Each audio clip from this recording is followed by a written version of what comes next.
Hapa na Sheikh Suleiman Mbogo kwa ajili ya kujibu maswali ambayo yamekuwa yakiulizwa kuhusiana hasa na dini ya Kiislamu na Uislamu wenyewe. Leo tupo nayo hapa maswali kama matatu, nitayasoma yote kwa pamoja alafu tutaanza kulijibu moja baada ya jingine. Tunalo swali la kwanza linasema, tunaomba ufafanuzi wa ile hadithi ya Mtume inayoonyesha kuwa mguu wa Allah upo motoni.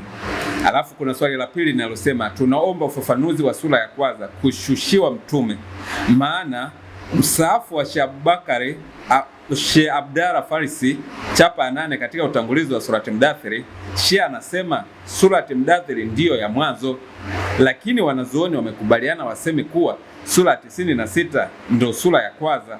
Kwa hiyo tunaomba ufafanuzi na hili. Swali la tatu linasema, katika surati Yusuf kumetajwa sayari 11 na jua moja na mwezi mmoja, lakini wanasayansi wanasema majua yapo mengi. Tunaomba ufafanuzi na hili. Sheikh bwana, karibu sana kwenye kipindi chetu siku ya leo. Wasalimia watazamaji alafu tuingie kwenye maswali moja kwa moja. Assalamu alaikum wa rahmatullahi wa barakatuh. Ndugu zangu watazamaji wa channel zetu hizi, kama mlivyoweza kumsikia moderator wa kipindi hiki alivyoweza kuyasoma haya maswali ni magumu sana. Inshallah kwa uwezo wa Mwenyezi Mungu namuomba anisahilishie niweze kuyajibu kiufasaha na kwa ushahidi, inshallah kwa uwezo wa Mwenyezi Mungu Subhanahu wa Ta'ala. Kwa hiyo nitamruhusu aweze kuuliza swali moja baada ya lingine, inshallah kwa uwezo wake Allah Subhanahu wa Ta'ala niweze kuyatolea majawabu sahihi. Sawa. Swali la kwanza tunaanza nalo linasema, tunaomba ufafanuzi wa ile hadithi ya Mtume inayoonyesha mguu wa Allah upo motoni. Kuna hadithi kama hiyo kweli? Hadithi ipo, sio moja, ni nyingi na tutaweza kutolea ufafanuzi. Lakini hapa kutahitaji ufafanuzi wa kina. Miongoni mwa ufafanuzi wa kina, kwanza unapoambiwa Allah ana mguu, ni mguu kama unavyoona sisi, kwa sababu Allah hafananishwi. Kwa hiyo lazima swali hili liwe na vigezo vya kujibia. Na ndio maana wengi wanaweza kauliza swali mtu akashindwa kujibu, si kwamba majawabu hayapo, isipokuwa ni kwamba labda amekosa zile nyenzo za kujibia. Sawa. Kwanza nijibu hilo swali alafu baadaye nitoe ufafanuzi kinachokusudiwa hapo ni kitu gani. Sawa. Twende katika hadithi Sahih Bukhari ambao ukisoma katika Lu'lu'ul al-Marjani, kwa bahati hapa nimekuja na hii juzu moja, hii ni juzu ya 3. Lakini ukienda ile ya pamoja pia unaikuta kama hivyo na kurasa ni hivyo. Sawa. Ukisoma katika ukurasa wa 1070 kuna hadithi hapa ambao ni hadithi 1809. Hadithi ya Abu Huraira radhiallahu anhu amesema, Mtume SAW amesema, pepo na moto zilihojiana. Moto ulisema, nimependelewa kwa kupewa wenye kibri na majabali. Kwanza tunaanza kufafanua sababu za Mungu kuumba moto. Sawa. Ndio maana nikaamua nitumie hadithi hii ambayo itakuwa imesherehesha kwa umakini. Kwa hiyo hapa tunaona sifa inasema, Mtume anasema SAW amesema pepo na moto zitahojiana. Moto ulisema, unaona, zilihojiana, maana matukio ambayo tayari nimepewa. Anasema pepo na moto zilihojiana. Moto ulisema, nimependelewa kwa kupewa wenye kibri na majabari. Pepo ikasema, mimi hawaniingii isipokuwa wanyonge na watu waliokuwa duni. Kwa hiyo moto ukaeleza sifa zake, nani anatakiwa kuingia humo. Okay. Ni watu wenye vibri, majabari wanajifanya wababe na nini ndio wataingia humo. Na pepo nayo ikaonyesha kwamba itapata watu wanyonge na watu ambao wanatii amri za Mwenyezi Mungu. Kwa hiyo ndio sifa kwanza, kabla hatujausoma huo moto, kila kimoja kina sifa yake, kinawapokea watu gani. Sawa. Anasema, kwa mimi hawaniingii isipokuwa wanyonge na watu waliokuwa duni. Allah aliyetukuka akasema kuniambia pepo, wewe ni rehema yangu, ninamrehemu kwako nimtakaye miongoni mwa waja wangu. Na akauambia moto,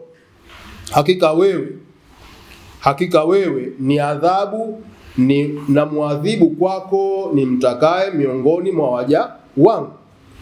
Na kila moja aina ya ujazo, na kila moja ina ujazo wake, ama hautajaa mpaka Allah aweke mguu wake, na hapo utasema qat, yatosha, yani inatosha, hapo utajaa. Na zile sehemu zake nyingine zitakusanywa pamoja na ukali baina ya Allah na humdhulumu mja. Anasema na zile sehemu nyingine zitakusanyika na zitakusanywa pamoja na kukari baina ya Allah humdhulumu mja wake miongoni mwa viumbe wake. Ama kuhusu pepo, Allah atawaumba watu wengine na kuwajaza humo. Kwa hiyo moto utakuwa wataingizwa na hawatajaa watu. Okay. Na Allah huwa hamdhulumu mja wake, ndio tabia ya Allah subhanahu wa ta'ala. Kwa hiyo watakaoingia motoni wataingia kwa haki ya kuingia motoni, isipokuwa pepo ndio Mwenyezi Mungu ataomba watu wengine waende kujazia pepo, ila moto hautajaa. Kwa hadithi zipo nyingi zilizotaja mguu, lakini je, mguu huu uliokusudiwa ndio mguu kama mguu tunavyoelewa sisi? Okay. Lakini kitu kingine ni kwamba katika hadithi nyingine, hii hadithi inatokana na aya ya Qur'ani sura ya 50. Ngoja kidogo. Hapo utapasoma. Kuna aya ambayo imesema, nasoma aya tutakuja kwenye hiyo hadithi. Sawa. Sura ya 50 aya ya 30. 50:30. Sura ya 50 aya ya 30. Mwenyezi Mungu Subhanahu wa Ta'ala anasema, yauma naqulu li jahannama hal imtala'ati wa naqulu hal wa taqulu hal min mazidi, kwamba siku ya kiyama moto utaulizwa, je, umejaa? Na utaulizwa, utasema, je, kuna nyongeza? And on the day when we'll say to hell, are you filled? Je, umejaa? It will say, moto utasema, are there any more to come? Je, kuna nyongeza na ije? Kwa hiyo hii aya ndio ime sababu nuzul za ile hadithi. Kwa hiyo ni aya ambayo Mwenyezi Mungu atauliza moto, je, umejaa? Katika sura ya 50 aya 30. Kwa hiyo hadithi inatokana na hilo. Na hapa katika The Noble Quran hadithi hiyo pia ikanukuliwa hapa. Inasema Allah's statement. Naomba uisome sasa hii hapa. Anasema Allah's statements. It hell will say, are there any more to come? Narrates Anas. The prophet said, the people will be thrown into the hell fire, and it will say, are there any more to come? Till Allah put his foot over it, and it will say, cut, enough. Sahih Buhari, volume 6, hadith number 371. Sasa unaona katika hadithi hapo, kwa hiyo haijaachana na kule tulisoma hapo katika Lulu al-Marjan. Kwa hiyo hadithi ziko nyingi kwamba statement of Allah azza wa jalla, it hell will say, kwamba Mwenyezi Mungu atakapouliza kwamba umejaa, are you filled? And it will say, are there any more to come? Je, kuna ziada na ije? Kwa hiyo Mtume SAW akaja akasema hadithi ya Anas kwamba the Prophet SAW said, the people will be thrown in the hellfire, and it will say, are there any more to come? Till Allah will put his foot over it, and it will say, cut, it means enough. Kwa hiyo hadithi hii inaonyesha mfano, unaweza ukaifasiri hapo. Unaweza ukaifasiri hapo kama kuna kitu nitakiongeza. Sawa, anasema kwamba kauli ya Mwenyezi Mungu Allah, Jehannam itasema kuna zaidi ije? Okay, anasema amesimulia Anas, Mtume alisema watu watatupwa motoni Jehannam, na moto utasema kuna nyongeza ije? Mpaka Allah atakapoweka mguu wake juu yake, hapo ndo itakaposema cut, maana yake inatosha. Aha, sasa hapo kuna kitu nataka ukione kilugha hapo. Ndio. Yaani watu wanatakiwa, ndio maana nimesema kwamba uwe na zana za kufasiri. Sawa. Katika lugha ya Kiingereza kuna neno over na neno on. Ndio. Ni maneno ambayo yanafanana lakini yana sehemu tofauti. Sawa. Over inakuwa ni juu. Ndio. On inakuwa ni juu pia. Ndio. The airplane flies over the house. Ndio. Ukisikia kwamba ndege inapita juu ya nyumba haina maana imegusa. Ndio. Over ina maana ni juu zaidi. Sawa. Sasa hii Kiswahili lugha iliyotumika hapa, kwa hiyo Mwenyezi Mungu si kama ni mguu kama mguu, lakini Mwenyezi Mungu uwezo wake ina maana utakuwa uko juu ya nini? Ya ule moto. Okay. Okay. Kwa nini nimesema haya? Ndio maana nimeamua kuitumia tafsiri hii. Kwa hiyo kuna tofauti ya neno on na neno over. Kwa hiyo kwa wasomi watakuwa hapa wamenielewa vizuri. Nadhani hata wewe utakuwa umenielewa. Kwamba katika lugha ya Kiingereza kuna on na kuna over. Ni maneno ambayo yote inazungumzia juu lakini juu tofauti. Ndio. Unaona? Sasa twende sasa katika yale maneno sasa ya kufafanua. Okay. Kwamba ni ipi zile sifa za Mwenyezi Mungu, kusema na mkono, na mguu. Sasa hapa kuna sifa, tutaacha kwenye Kiarabu tuje hapa katika tafsiri ya Kiingereza. Sawa. Na hapo ilikuwa inafasiriwa aya. Endelea. All that has been revealed in Allah's book, the Quran, as they regards qualities of Allah, the Most High, like His face, eyes, hands, shins, legs, His coming, His rising over, His throne, and others. All that is Allah's messenger, like Nuzul, His descent, or His laughing, and others. The religious scholars of the Quran and the Sunnah believe in these qualities of Allah, and they confirm that these are really His qualities. Sasa ukiangalia hapa, na ndio maana nasema kuna nyenzo za kufasiri. Wanasema qualities of Allah. Yani ule ubora, sifa za Mwenyezi Mungu na ubora wake. All that has been revealed in Allah's book. Kwamba yote yaliyofunuliwa katika vitabu vya Allah, the Quran as regards the sifati qualities of Allah, katika Qurani kuhusu sifa za Mwenyezi Mungu azza wa jalla, the Most High, aliye juu, like His face. Pana Sheikh Suleiman Mbogo kwa ajili ya kujibu maswali ambayo yamekuwa yakiulizwa kuhusiana hasa na dini ya Kiislamu na Uislamu wenyewe. Leo tupo nayo hapa maswali kama matatu, nitayasoma yote kwa pamoja alafu tutaanza kulijibu moja baada ya jingine.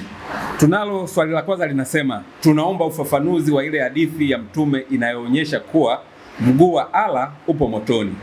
Alafu kuna swali la pili linalosema, tunaomba ufafanuzi wa sura ya kwanza kushushiwa Mtume, maana msaafu wa Sheikh Abdara Farisi chapa 8 katika utangulizi wa surati Mdathiri, Sheikh anasema surati Mdathiri ndiyo ya mwanzo, lakini wanazuoni wamekubaliana waseme kuwa sura 96 ndio sura ya kwanza.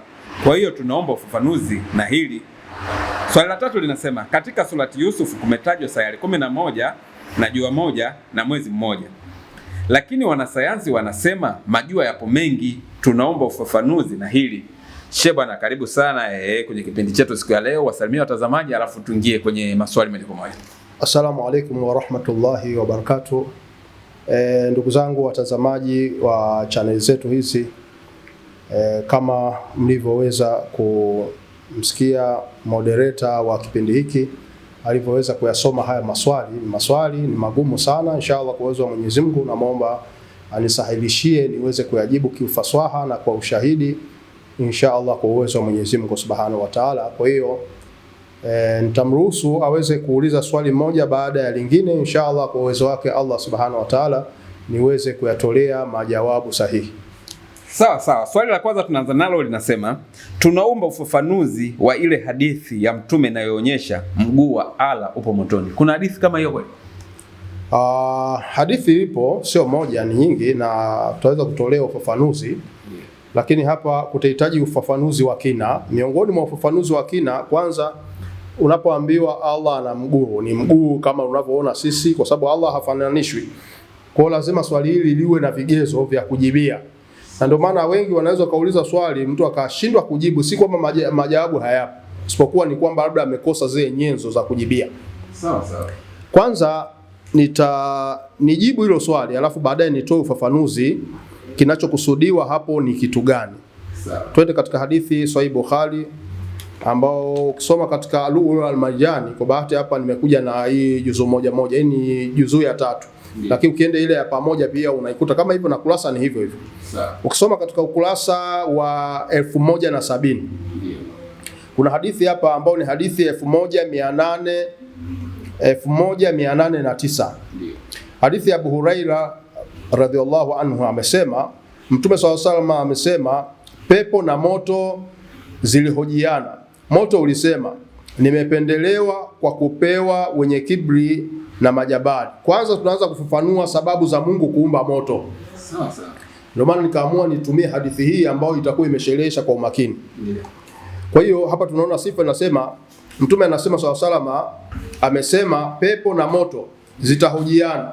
Moto ulisema, unaona, zilihojiana, maana matukio ambayo tayari nimepewa. Anasema pepo na moto zilihojiana. Moto ulisema nimependelewa kwa kupewa wenye kibri na majabari. Pepo ikasema mimi hawaniingii isipokuwa wanyonge na watu waliokuwa duni. Kwa hiyo moto ukaeleza sifa zake, nani anatakiwa kuingia humo. Okay. Ni watu wenye vibri, majabari, wanajifanya wababe na nini, ndio wataingia humo. Na pepo nayo ikaonyesha kwamba itapata watu wanyonge na watu ambao wanatii amri za Mwenyezi Mungu. Kwa hiyo ndio sifa kwanza, kabla hatujausoma huo moto, kila kimoja kina sifa yake, kinawapokea watu gani. Sawa sawa. Anasema kwa mimi hawaniingii isipokuwa wanyonge na watu waliokuwa duni. Allah aliyetukuka akasema kuniambia pepo, wewe ni rehema yangu, ninamrehemu kwako nimtakaye miongoni mwa waja wangu. Na akauambia moto,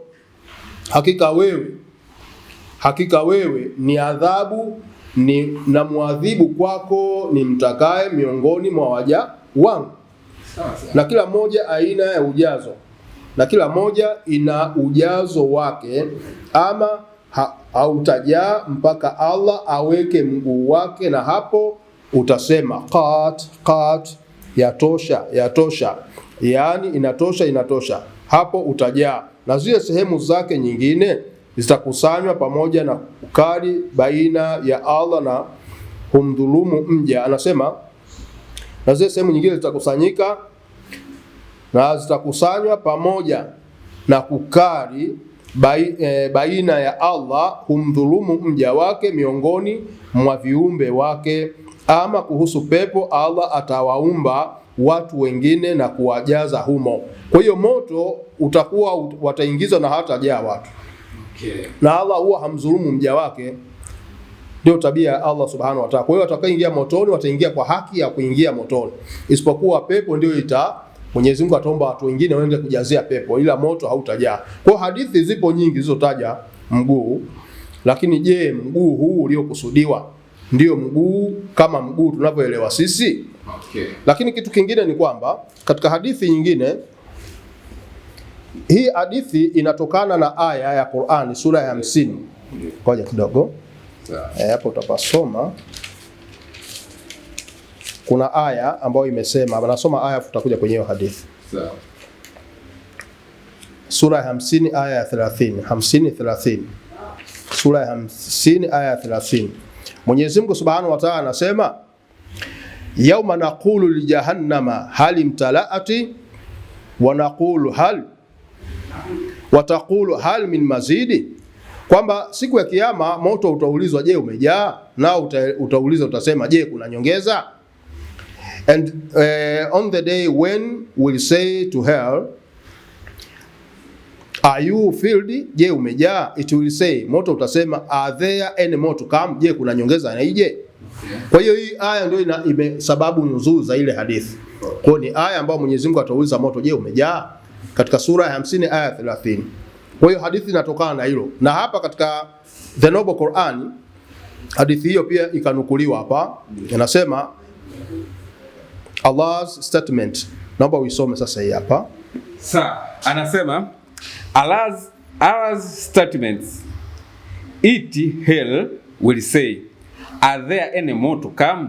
Narrates Anas. The prophet said, the people will be thrown into the hell fire, and it will say, are there any more to come? Till Allah put his foot over it, and it will say, cut, enough. Sahih Buhari, volume 6, hadith number 371. Sasa unaona katika hadithi hapo, kwa hiyo haijaachana na kule tulisoma hapo katika Lulu al-Majani.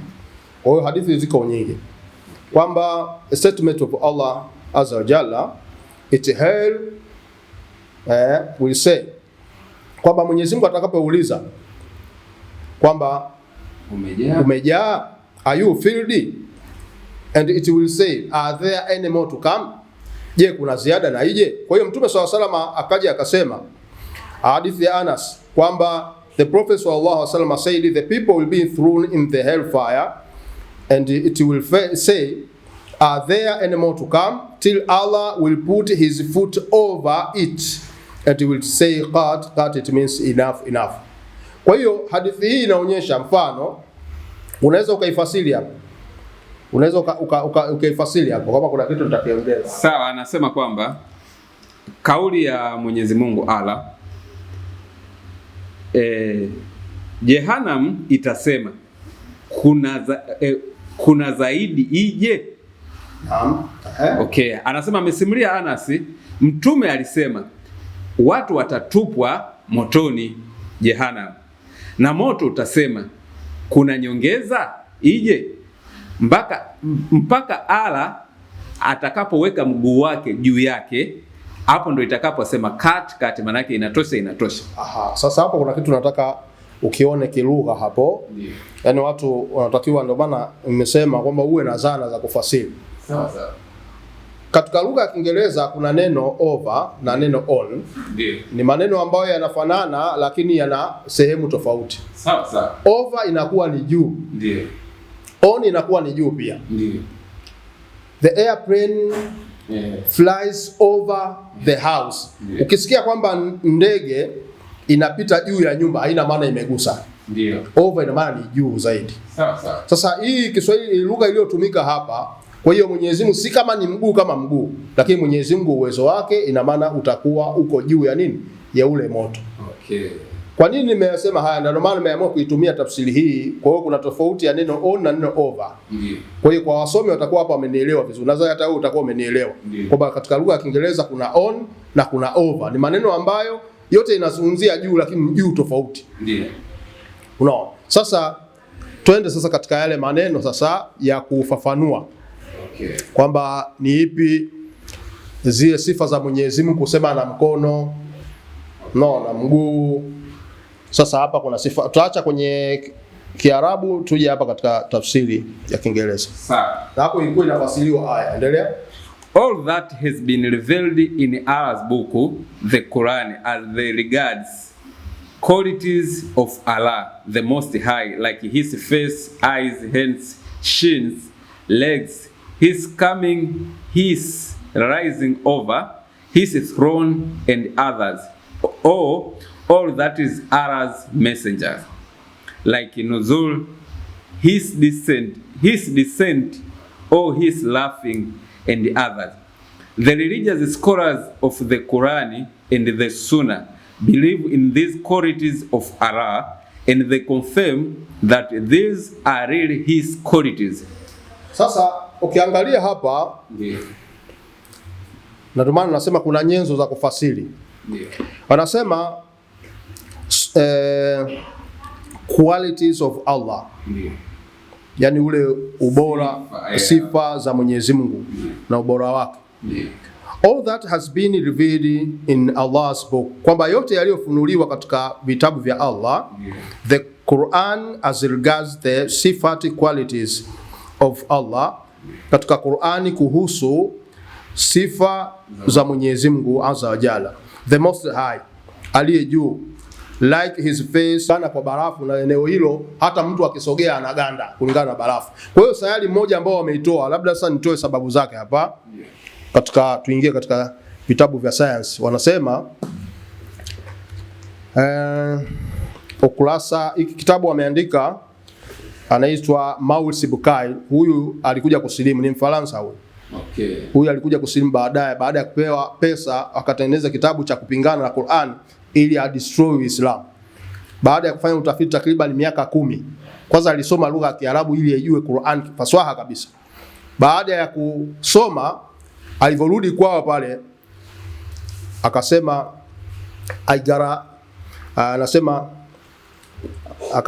akawa anawaambia watu wake baada ya kuwakusanya, asema mimi nimekusanya data nyingi sana.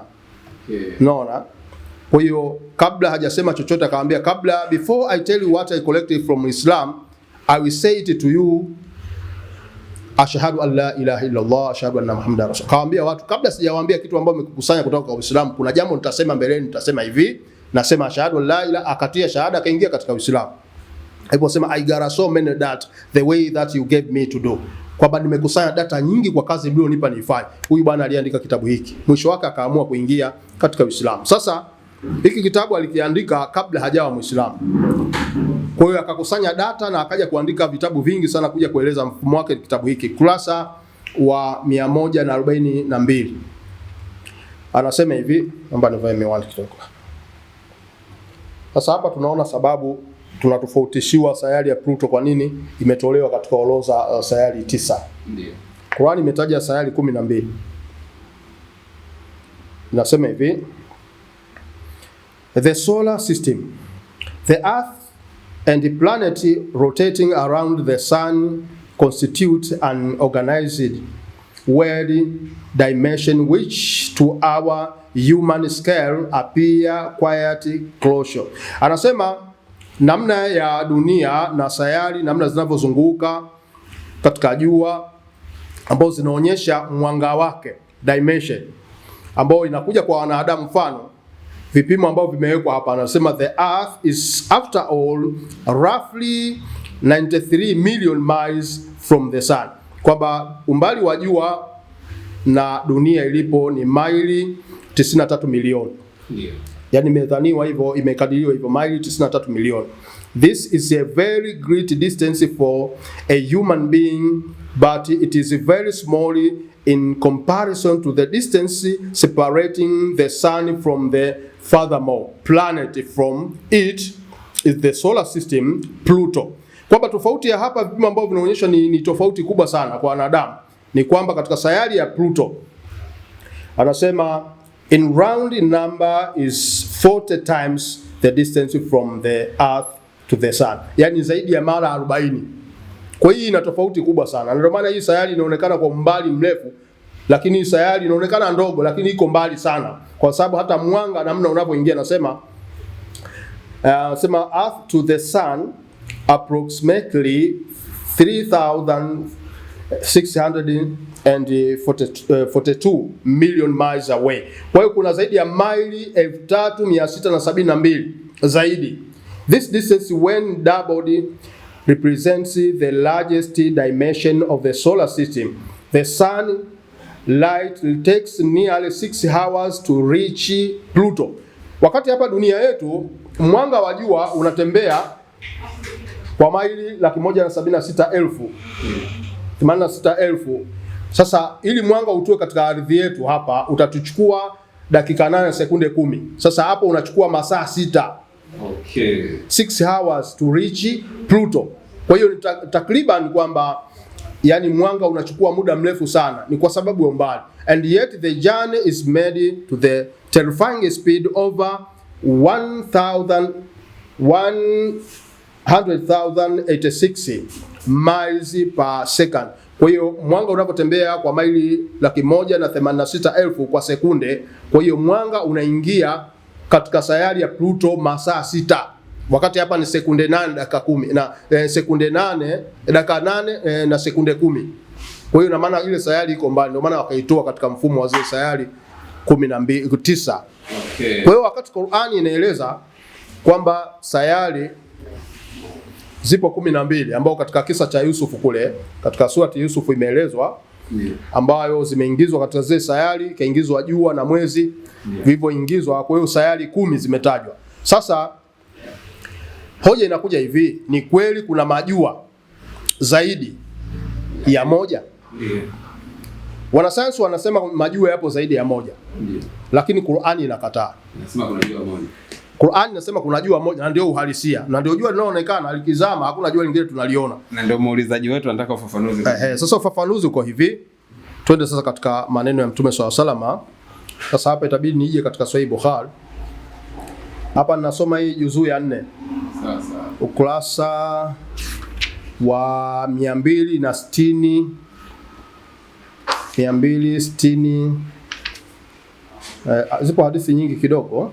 Nitaanza ukurasa wa 267. Hadithi nasema hivi. Nitasoma kwanza matini ya Kiarabu. Nasema hii ni hadithi inasema hivi. Hiki kitabu kinaandikwa The Characteristic of the Sun and the Moon, yani mwenendo wa jua na mwezi. Sasa tuje kwanza katika nyota. Nasema chapter about the stars. Abu Qatada mentioned Allah's statement, kwamba Abu Qatada alinukuu kauli ya Allah subhanahu wa ta'ala. Anasema Allah aliposema katika Qur'ani, khalaqa hadhihi nujuma li thalath, kwamba nyota hizi zimeumbwa kwa mambo matatu. Anasema the creation of these stars is for three purposes, and they are as decoration of the nearest heaven. Anasema the creation of these stars is for three purposes, kwamba kuumbwa kwa haya manyota haya ni kwa ajili ya mambo matatu tu.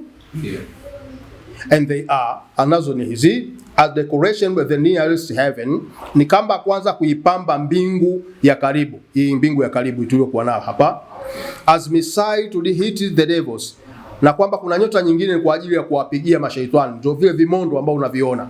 Haya ni maneno ya Mtume SAW. As a sign to guide travelers, kwamba na kuna nyota nyingine kwa ajili ya kuongozea wasafiri. Sasa Mtume anasema, so if anybody tries to find a different interpretation, he's mistaken, and just what is the efforts and troubles himself with what is beyond his limited knowledge. Kwa Mtume anasema yeyote atakayetoa tafsiri kinyume na hizi, basi atakuwa amefanya makosa kwa kutafsiri jambo ambalo hana elimu nalo. Kwa hiyo leo tukikubali kwamba kuna majua zaidi ya moja, Qur'ani inakataa. Ila Qur'ani na maneno ya Mtume yanakubali kwamba zipo nyota nyingi ambazo zina rangi tofauti. Kwa hiyo wanasayansi, kuna zile nova star ambazo wameziona zina mwanga kama mwanga wa jua, lakini ule mwanga si mwanga kama jua lilivyo, na ndio maana unaona kuna wekundu wekundu ukiangalia.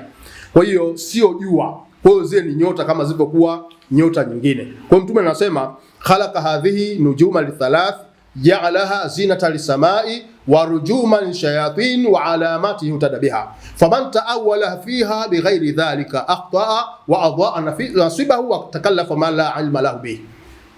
The creation of these stars is for three purposes, and they are as decoration with the nearest heaven, as missile to hit the devils, as a sign to guide travelers. So if anybody tries to find a different interpretation, is mistaken, and just what is the effort and troubles himself with what is beyond his limited knowledge. Kwa hiyo Mtume ameeleza kwamba mataa haya yaliyowekwa katika anga yamewekwa kwa matumizi ya aina tatu, ambayo kwanza kuipamba mbingu ya karibu, lakini kuna nyota ambazo zimewekwa maalum kwa ajili ya kuwapiga mashaitani, ndio vile vimondo unavyoviona vinawapiga mashaitani ambao wanaenda uwingu wa kwanza hapo kwenda kuchukua taarifa, kuja kuwaletea watu taarifa za uongo. Mwenyezi Mungu akaweka vimondo, na haya yalikuja baada ya Mtume SAW kushushiwa sura ya 72 swati jinni, ndio wale majini walienda wakaona wamezuiwa kwenye anga.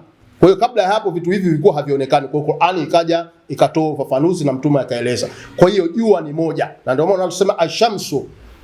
Wataalamu wa lugha kuna kitu kinaitwa maarifa, ism maarifa. Ism maarifa ni jina la kitu maalum. Yaani ukisema kama vile kitabu cha mwalimu fulani, yaani kitabu kina mwenyewe. Okay. Kwa hiyo ni jina maalum. Kwa hiyo unaposema jua ni jina maalum. Kwa hiyo hakuna majua zaidi ya moja, ila kuna nyota zaidi ya moja. Hapo maelfu ya nyota na magalaksi mbalimbali ambayo yamekusanya nyota nyingi sana kama Mtume SAW alivyoeleza. Kwa hiyo jua ni moja tu. Na wataalamu kama tulivyozungumzia kuhusu sayari, kuna nyingine wamezipunguza, NASA wamepunguza. Kwa hiyo zile 9 walizosema sasa hivi wamebakia kwenye 8, na tumeeleza sifa ya sayari ya Pluto kwamba iko mbali sana. Kwa hiyo hoja ya msingi kwamba kama kuna majua zaidi ya moja, jua ni moja tu. Na ukija katika hadithi nyingine, Mtume SAW anaeleza katika hadithi nyingine, anasema, sasa tunaenda kwa Abu Dhari hapa. Abu Dhari anasemaje? Na atajia hadithi hii ni hadithi ya 3199. Narrated Abu Dhar, the Prophet sallallahu alaihi wasallam asked me at sunset. Anasema Mtume sallallahu alaihi wasallam, anasema Abu Dhar anasema Mtume sallallahu alaihi wasallam aliniuliza wakati jua linazama.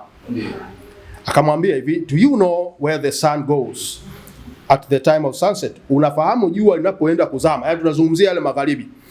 Jua linaenda wapi? I replied, Allah and his messenger know best. Akajibu akasema Mwenyezi Mungu na mtume wake ndio wanajua zaidi. He said, akasema, it goes travels till it prostrates itself underneath the throne. Kwamba jua linaenda linamsujudia Mwenyezi Mungu chini ya arsh. And takes the permission to rise again. Kisha jua likienda kumsujudia Allah, yani ukiliona magharibi linaenda kule, likifika mwisho linamsujudia Allah, kisha inaomba idhini liendelee na safari. Anasema till it prostrates itself underneath the throne and takes permission to rise again, kwamba inaomba ruhusa liendelee na safari, yani liweze kuchomoza tena. And it is permitted. And when a time will come, kwamba kuna muda ambao itafikia, it will be about to prostrate itself, but its prostration will not be accepted. Kwamba kuna kipindi itafikia inataka kusujudu, Mwenyezi Mungu atalizuia, ile sijida yake itazuiwa. And will ask permission to go into its course. Kila itaomba liende na mwenendo wake, but it will not be permitted, kwamba halitaruhusiwa, but it will be ordered, itaamrishwa to return whence it has come, kwamba itaamrishwa litoke kule lilikotoka lirudi nyuma, maana yake. Okay. And so it will rise in the west, kwamba baadaye kutokea mashariki kwenda magharibi, tokea magharibi kwenda mashariki. And that is the interpretation of the statements of Allah Azza wa Jalla. The sun runs on its fixed course for a time appointed. That is the decree of Allah the Almighty, the All-Knowing. Kwamba itakapoamrishwa kutoka magharibi kwenda mashariki, basi hii ndio kauli ya Mwenyezi Mungu, kwamba na jua linafanya safari kwa amri ya Mwenyezi Mungu Subhanahu wa Ta'ala. Kwa hiyo hii imenukuliwa katika surati Yasin, sura ya 36 aya ya 38. Kwa hiyo wakati Abu Dhari anamuuliza haya, kwa hiyo Mtume SAW anatoa majibu. Kwa hiyo jua ni moja tu.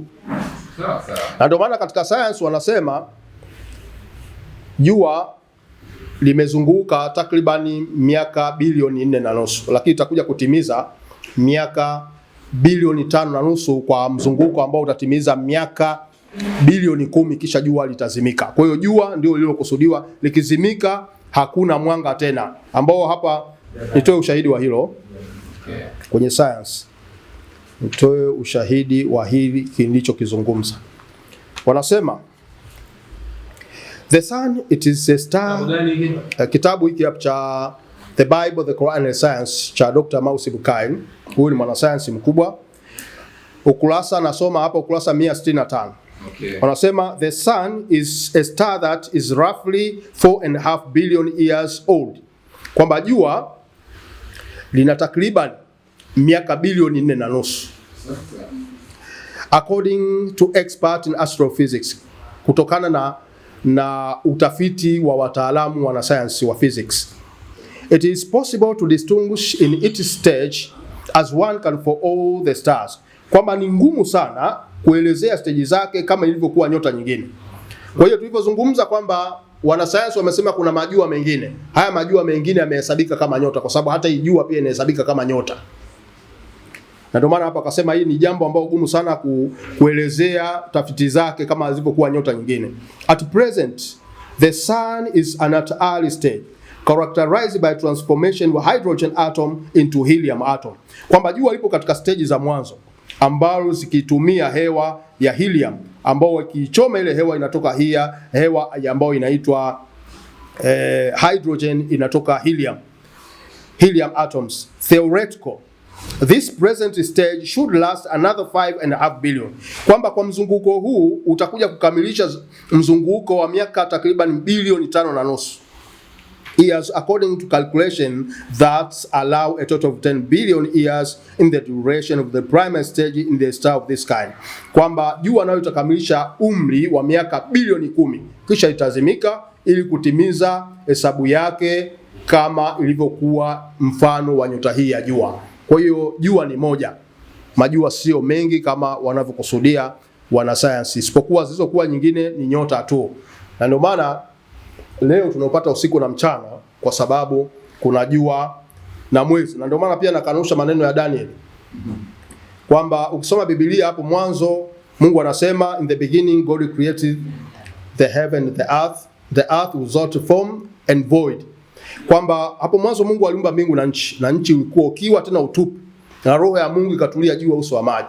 Mungu akasema na iwe nuru, ikawa nuru. Mungu akaitenga nuru na giza. Giza akaliita usiku na ile nuru akaita mchana, ikawa hivyo. Ikawa Mungu akaona kuwa ni vyema, ikawa jioni, ikawa asubuhi, siku ya kwanza. Lakini hapa tunaona kwamba jua halijaumbwa. Ukienda aya ya 16, naomba nisomee Mwanzo 1:16. Mwanzo 1:16. Naam. Sawa.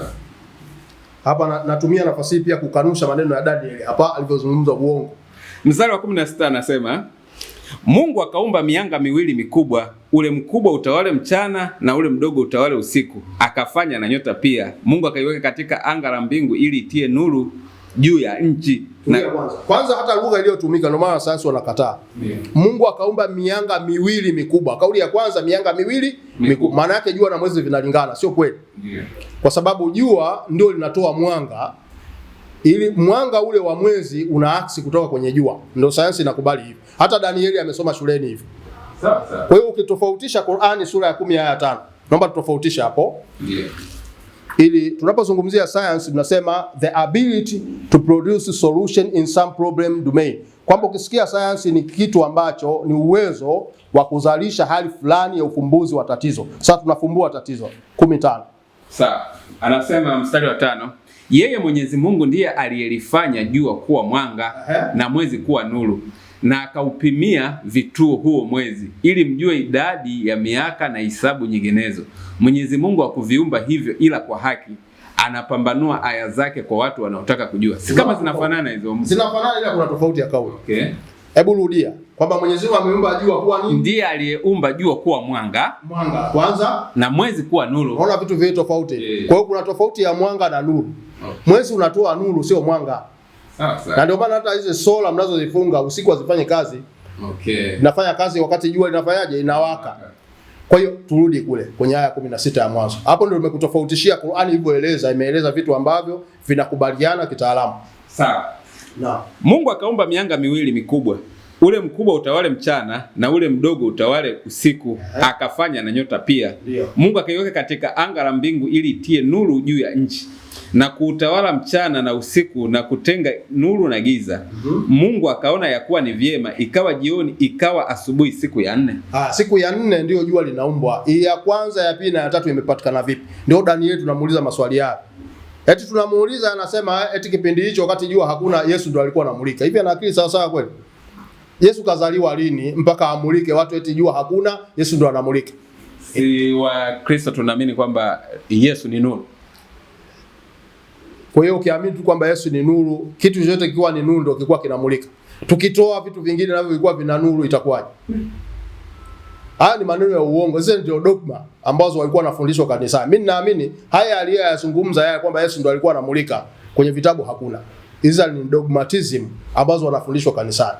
Kwa hiyo ndio maana wanasayansi hawakubaliani na Biblia, kwa sababu wanasema kupresi mwanga, kupresi nuru kipindi ambacho jua halijaumbwa ni makosa. Kwa sababu hata huu mwanga unaouona unapatikana baada ya jua kuwaka, ndio mwezi unatoa nuru na hata nyota unaweza ukaziona.